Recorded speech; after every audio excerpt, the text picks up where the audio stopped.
उत्तर प्रदेश के संभल से एक बहुत ही चौंकाने वाली खबर आई है।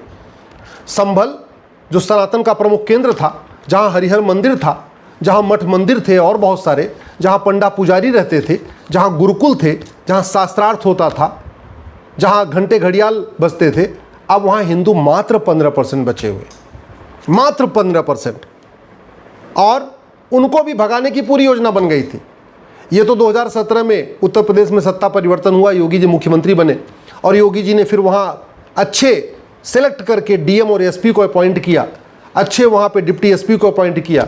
उसका नतीजा ये है कि जो 15% बेचारे बचे हैं वो बच गए, नहीं तो इनको भी पूरी भगाने की योजना बन गई थी। ये जो 15% हिंदू बचे हैं उनके भी मकान दुकान पे कब्जा करने की योजना बन गई थी। एक बात मैं आपसे पूछता हूँ कि जब इतना सब कुछ अत्याचार हो रहा है, फिर भी लोगों को ये बात समझ में क्यों नहीं आ रही है कि सारे रिलीजन एक समान नहीं होते? जो वेद पुराण में लिखा है वो बाइबल कुरान में नहीं लिखा है। जो गुरुकुल में सिखाया जाता है वो मदरसा और मिशनरी स्कूलों में नहीं सिखाया जाता।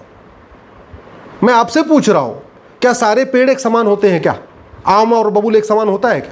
क्या सारे जानवर एक समान होते हैं? क्या हिरन और भेड़िया एक समान होता है? क्या सारे फूल एक समान होते हैं? क्या अरे जब सारे इंसान एक समान नहीं होते, सारे महिला एक समान नहीं होती, सारे पुरुष एक समान नहीं होते, सारे पशु एक समान नहीं होते, सारे पक्षी एक समान नहीं होते, सारे जानवर एक समान नहीं होते, तो फिर सारे मजहब एक समान कैसे हो जाएंगे? अल्टीमेटली मजहब तो लोगों के द्वारा शुरू किया गया। एक व्यक्ति आया, उसने अपना मजहब शुरू किया, कोई और आया, उसने अपना मजहब शुरू किया, कोई और आया, उसने अपना मजहब शुरू किया। उनके दिमाग में जो था उसके हिसाब से अपना मजहब शुरू कर दिया। तो जब मजहब लोगों के द्वारा शुरू किया गया है और उनकी किताबें अलग अलग हैं, तो फिर सारे मजहब एक जैसे कैसे हो सकते हैं? मैं कई बार कह चुका हूं कि एक बार अगर आप ये कहते हैं कि हाँ सारे मजहब एक समान होते हैं, तो एक बार सबकी किताबें तो पढ़ लीजिए। अगर आपको लगता है कि वेद पुराण बाइबल कुरान एक समान है, तो एक बार पढ़िए पूरा। आपको लगता है कि नहीं जो गुरुकुल है वैसा ही मदरसा मिशनरी स्कूल है, तो एक काम करिए, अपने एक बच्चे को गुरुकुल में भेजिए और एक बच्चे को मदरसा में भेजिए, एक बच्चे को मिशनरी स्कूल में भेजिए। न पढ़ा, न देखा, न समझा, न जाना, लेकिन फिर भी कह रहे हैं हाँ भाई सारे रिलीजन एक समान होते हैं, सारी किताबें एक समान होती है। क्या मदरसा और मिशनरी स्कूलों में वसुधैव कुटुंबकम सिखाया जाता है? क्या मदरसा और मिशनरी स्कूलों में राष्ट्र प्रथम की भावना सिखाई जाती है? क्या मदरसा और मिशनरी स्कूलों में अष्टांग योग सिखाया जाता है, यम नियम सिखाया जाता है, आसन प्राणायाम सिखाया जाता है? क्या मदरसा और मिशनरी स्कूलों में सर्वमंगल मांगल्य शिवे सर्वार्थ साधिके, सबका कल्याण हो, ऐसी भावना सिखाई जाती है? क्या मदरसा और मिशनरी स्कूलों में सर्वे भवन्तु सुखिनः ये सिखाया जाता है? क्या मदरसा और मिशनरी स्कूलों में नारी तू नारायणी सिखाया जाता है? क्या मदरसा और मिशनरी स्कूलों में यत्र नारस्तु पूज्यते रमन्ते तत्र देवता सिखाया जाता है? क्या मदरसा और मिशनरी स्कूलों में इंद्रिय नियंत्रण अष्टांग योग सिखाया जाता है? क्या मदरसा और मिशनरी स्कूलों में सत्य, हिंसा, अस्त्रेय, अपरिग्रह, ब्रह्मचर्य सिखाया जाता है? यदि नहीं, तो फिर गुरुकुल मदरसा और मिशनरी स्कूल एक समान कैसे हो गए? एक बात मैं कह दूं, कड़वी सच्चाई यह है कि भारत में प्रतिदिन 1000 बेटियां लफ्ज़ जिहाद का शिकार हो रही हैं।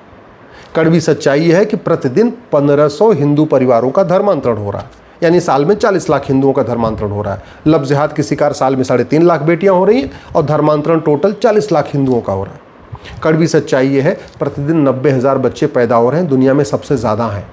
ये भी कड़वी सच्चाई है, भारत में 5 करोड़ घुसपैठिए आके बैठे हुए हैं और डेमोग्राफी तेज़ी के साथ बदल रहे हैं। ये भी कड़वी सच्चाई है कि भारत में ड्रग जिहाद चल रहा है, लगभग 50,000 करोड़ की ड्रग हर साल बेची जा रही है। ये भी कड़वी सच्चाई है कि पूरी दुनिया से यहाँ अवैध फंडिंग हो रही है, माओवादियों, नक्सलियों, जिहादियों, माओवादियों, मिशनरियों, घुसपैठियों, सबको फंडिंग हो रही है और वो भी लगभग 50,000 करोड़ की हो रही है। तो 50,000 करोड़ यहाँ ड्रग बेच के कमाया जा रहा है, उसका भी आधा पैसा भारत को बर्बाद करने में खर्च हो रहा है और बाहर से 50,000 करोड़ रुपये और आ जा रहा है। कड़वी सच्चाई ये है कि दुनिया का सबसे बड़ा जो जमाती संगठन, उसका हेडक्वार्टर भारत में है। गूगल कर लीजिएगा, biggest Jamaat of the world, फिर आपको पता चलेगा उसका हेडक्वार्टर तो भारत में है, दिल्ली में है। इतना सब होने के बावजूद अभी भी हम किसी गलतफहमी में जी रहे हैं, अभी भी हम सीख नहीं रहे। राजा रणजीत सिंह जी से यही गलती हुई, उनको भी लगता था सारे मजहब एक समान होते हैं, सारी किताब एक समान होती है, गुरुकुल मदरसा एक समान होता है। नतीजा ये हुआ, पंजाब का 2 टुकड़ा हुआ और पंजाब जो भारत में है उसमें तो हिंदू बच गए, जो पंजाब पाकिस्तान में गया वहाँ हिंदू खत्म हो गए। राजा शशांक को भी यही गलतफहमी थी कि मजहब नहीं सिखाता आपस में बैर रखना और सारे मजहब एक समान होते हैं, सारी किताब एक समान होती हैं। बंगाल के 2 टुकड़े हुए, जो बंगाल भारत में है उसमें 70% हिंदू बच गए, जो बंगाल पाकिस्तान बन गया, बांग्लादेश बन गया, वहाँ के सारे बंगाल हिंदू खत्म हो गए। राजा हरि सिंह को भी यही गलतफहमी थी कि मजहब नहीं सिखाता आपस में बैर रखना और सारे मजहब एक समान होते हैं, सारी किताब एक समान होती है, गुरुकुल मदरसा एक समान होता है। और क्या हुआ, कश्मीर बटा और कश्मीर में नरसंहार हुआ। हमारे बहुत सारे महापुरुषों को ये गलतफहमी थी कि वेद पुराण बाइबल कुरान एक समान होता है। हमारे बहुत सारे पूर्वजों की गलतफहमी थी। गांधी जी को भी यही, उनको भी यही लगता था कि नहीं नहीं सबको दिल जीत सकते हैं। जिन्ना का दिल नहीं जीत पाए, न नोआखाली नरसंहार रोक पाए, इतना हिंदुओं का नरसंहार हुआ, कुछ नहीं रोक पाए। गांधी जी का सत्य और अहिंसा का व्रत कहीं काम नहीं आया जब हिंदुओं का नरसंहार हो रहा था। न देश विभाजन रोक पाया, न हिंदुओं का नरसंहार रोक पाया। ये कड़वी सच्चाई है। समाधान इसका है, समाधान हमें समझना पड़ेगा सनातन धर्म से। हम कहते हैं ना, धर्म की जय हो, अधर्म का नाश हो, प्राणियों में सद्भावना हो, विश्व का कल्याण हो। तो अधर्म का नाश किए बिना धर्म की जय नहीं होती। और जितने हमारे देवी देवता आए वो अधर्म का नाश करने के लिए आए। भगवान श्री राम भी अधर्म का नाश करने आए, भगवान परशुराम अधर्म का नाश करने आए, भगवान कृष्ण अधर्म का नाश करने आए। और वर्तमान समय में समाज की जिम्मेदारी है धर्म की जय करना, लेकिन अधर्म का नाश करने की जिम्मेदारी शासक की है, शासन की है, सरकार की है। और सरकार कैसे करे? स्वाभाविक सी बात है भाई, सिंगापुर में ड्रग जीरो है, ड्रग कारोबार होता ही नहीं है, तो सिंगापुर वाला कानून भारत में लागू कर दे। चीन में बिल्कुल धर्मांतरण नहीं हो रहा है, तो चीन वाला धर्मांतरण विरोधी कानून भारत में लागू कर दे। चीन में बिल्कुल जनसंख्या विस्फोट नहीं कर रहा, कोई 2 से ज़्यादा बच्चे नहीं पैदा कर रहा है, तो चीन वाला जनसंख्या नियंत्रण कानून भारत में ले ले। जापान में कोई घुसपैठिया नहीं जाता, तो घुसपैठ विरोधी कानून जो जापान वाला है उसको भारत में ले ले।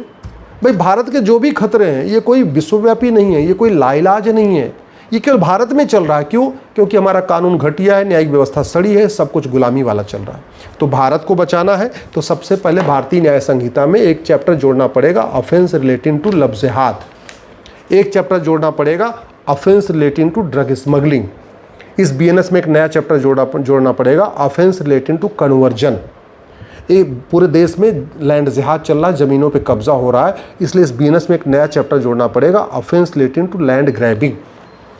ये जो हमने ज़मीन पे कब्जे को सिविल डिस्प्यूट बना रखा है, इसी की वजह से पूरे देश में कब्जा हो रहा है।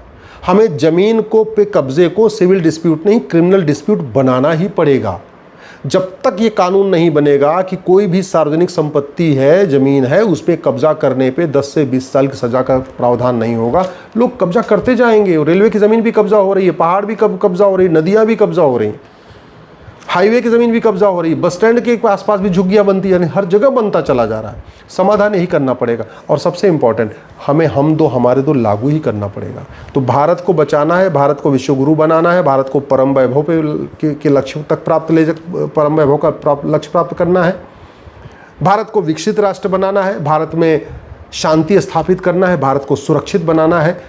अगर हमारे बच्चों का वो न हाल हो जो अफगानिस्तान में हमारे पूर्वजों का हुआ, अगर हम चाहते हैं कि हमारे बच्चों का वो न हाल हो जो पाकिस्तान में आडवाणी जी का और जेठमलानी जी का हुआ, अगर हम चाहते हैं हमारे बच्चों को यहाँ से पलायन न करना पड़े जैसे बांग्लादेश से लोगों को पलायन करना पड़ रहा है, अगर हम चाहते हैं हमारे बच्चों का नरसंहार न हो जैसे कश्मीर में नरसंहार हुआ, तो यहाँ नियम कानून बदलना पड़ेगा, शिक्षा व्यवस्था बदलना पड़ेगा, पुलिस व्यवस्था बदलना पड़ेगा, प्रशासनिक व्यवस्था बदलना पड़ेगा, न्यायिक व्यवस्था बदलना पड़ेगा, टैक्स व्यवस्था बदलना पड़ेगा, विदेशी फंडिंग रोकना पड़ेगा, जस्टिस विद इन ईयर लागू करना पड़ेगा, घुसपैठ नियंत्रण कानून बनाना पड़ेगा, धर्मांतरण नियंत्रण कानून बनाना पड़ेगा, लफ्ज़ जिहाद नियंत्रण कानून बनाना पड़ेगा। ये करना पड़ेगा, तब जाके भारत सुरक्षित होगा।